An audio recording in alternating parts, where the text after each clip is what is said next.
Good morning. Obviously, we're not in school, but that's okay. I still got a cool little video for you. I'm with Oliver, and we're going to talk about the spread of industry. Exactly. All right. We're going to explain the factors that influence the development of. Ooh, I know. Super exciting. You're excited too? Let's go. All right, the spread of industry throughout Europe. All right, so industrialization's beginning. Once again, basic stuff, industrialization, we're making things simpler. All right, but it's more than just making stuff. Oh my goodness, bless you. Oh, jeez. All right, we are changing the way goods were made for sale. Goods were made by hand and then by machine. We are changing Europe in many different facets, socially, politically, and economically. So we often think of industrial revolution of just making things, but the industrial revolution is way more than that. It changes stuff economically, politically, and with people as well. All right, there's a lot of things here. The big takeaway is it started in Great Britain, which I'm sure most of you have known. But there's a lot of things that Great Britain did. So I was trying to come up with some funny acronym or some funny phrase to help us remember. All right, go, go, go, go. Um, all right, so I came up with a saving Englishman's government has resources, markets, and inventions. But if you can come up with something better, uh, and it can be agreed upon by all 17, unanimous decision, maybe I can throw in some extra credit. I don't know. But this is what my savings Englishman's government has resources, markets, and inventions. Comes right off the tongue. Agriculture revolution, the supply of capital, entrepreneurship, favorable government policies, resources, of course, lots of markets, and incentives. All right, so first one's the agricultural revolution. We've talked about this quite a bit with how we are now finding ways to make lots of food so people don't go hungry. And when people don't go hungry, they have more time to spend doing other things, like shopping for surplus and shopping for wants instead of needs. We've kind of talked about this already, but just reminder, this is kind of in the same time period, which really does help expedite the Industrial Revolution process. We have lots of money in Great Britain. Once again, we have that cottage industry where people are uh, finding other ways to make money outside of farming. And through the putting out system, it becomes very successful.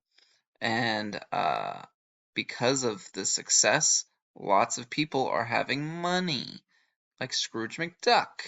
Look at, he's swimming in money. Um, yeah. In the water. And the water. Britain had also a very centralized banking system where they loaned lots of people money to put more money into the market. So there was no shortage of money. And then if you need a refresher on the putting out system or the cottage industry, remember we got cotton. The merchant gives it to people's houses, and people's houses they make shirts and all sorts of different clothing material, and then they give it back to the merchant, and he brings it to the urban area so they can get money, and then the process keeps going. This was the beginning of the Industrial Revolution. And then as this becomes more successful, these houses become bigger and turn into factories. All right, now we see entrepreneurship. Okay, so Britain gets a lot of entrepreneurs, unlike a lot of Europe. Okay, partially because Britain rejects absolutism, and British government really favors people spending their money to benefit the country. All right, so it's primarily in Great Britain, private business ran rather than public. Um, we are seeing a shift where the government is trusting its people, and we see more private businesses popping up, which create a diverse market, which can create more economic flow into the country. All right, so that is the E. That's the Englishman in our little phrase. Now the G, favorable government, right? We have lots of engineers or entrepreneurs because the government's favorable. All right, and the government does two big policies, the Reform Act and the getting rid of the Corn Laws. All right, once again, the Parliament is getting rid of more, or not getting rid of, but adding more private sector opportunities for people, which leads them to expand their economy. All right, this is kind of revolutionary at its own time, so you can kind of see this is where the political aspect of the Industrial Revolution is hitting. No, not done yet. All right, Reform Act. So, what's the Reform Act? Well, reform means to change. So, what are we changing? We're changing Parliament, of course. Notice how I haven't highlighted anything, but alas, I might go back and highlight. There's two houses, the House of Lords and House of Commons. The House of Lords at first held all the power. Because of the Reform Act, it changed it or redistributed the power to the House of Commons. Typically, the House of Lords are your rich people, and your House of Commons are your common folk. So it makes sense that the House of Commons represents the common folk or the growing working class. And because of the Reform Act, the House of Commons had more influence on decisions and on policies, which kind of allowed these entrepreneurs to grow and to expand and to think of new ideas, to innovate. All right, so the shift once again allows for individuals to cater to their industrial needs, expands their trade. We get to add more infrastructure, and the protection of property, individual property. All right. Now, the Corn Laws. As goofy as that sounds, we have to talk about them. The Corn Laws were started way back in 1815. All right, and they were essentially regulating grain. And grain could be corn in Britain because grain could be anything: oats, wheat, barley, corn itself. Right. So it was designed to benefit the farmers by importing grains that were very expensive, and then to ensure a stable and high price. But it did not work. It was way too expensive. It hurt more urban, so it helped the farmers out in the country, and it hurt the people in the urban cities because goods were too expensive, like grain and corn and bread. All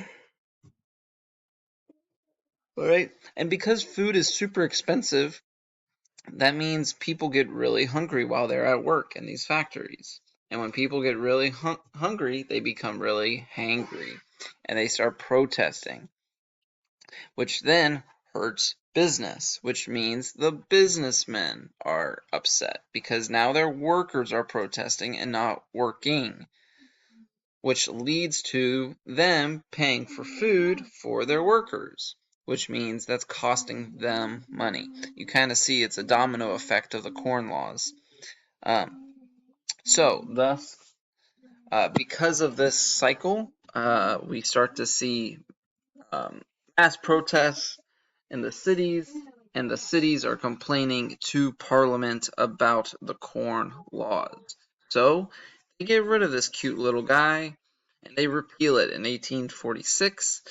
So, after 30 or so years, I think that's math. Yes. All right. And they create a more favorable economic environment for your urban population. So they lower food prices, which increases their income, which once again lets people trade easier because food is cheaper. And more importantly for Great Britain, now they can export it at a better price, which leads to people being happy in Great Britain. And it's a big cycle. And then now they have an abundance of capital, and now they can spend on wants instead of needs. And then we have natural resources. Britain has lots of them, mainly coal and iron. I'm almost done. All right. Britain had these two minerals in abundance beneath its soil, mainly in Scotland. All right.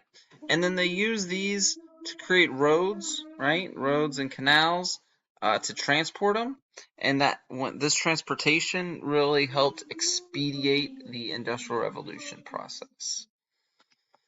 All right. And once again, we have markets because Great Britain is huge, right? They're everywhere. Australia, Canada, North American colonies, India, of course, parts of the Middle East, Africa. And because of their markets, they are able to sell to a vast number of people and maintain a strong economic structure. All right, and then lastly, for Great Britain, we have lots of incentives. Once again, we have favorable government policies, and with a lot of abundance of entrepreneurs, now there's incentive because people are seeing that this is making money. So now there are incentives to create more technology to increase the profit margin.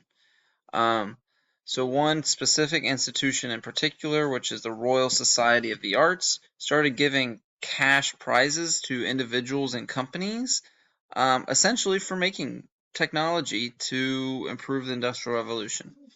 So if you were kind of smart and you develop some technology, whether it's the steam engine or the spinning jenny or whatever, you would get a cash prize from the British Royal Society, and later the British government even chimed in. And that, like it's supposed to be also like the British Royal Society. All right, and that's where we're going to stop for right now. I'm going to take a little break, get some coffee, get this guy some breakfast, and that will be part 1. And we'll finish part 2 after coffee.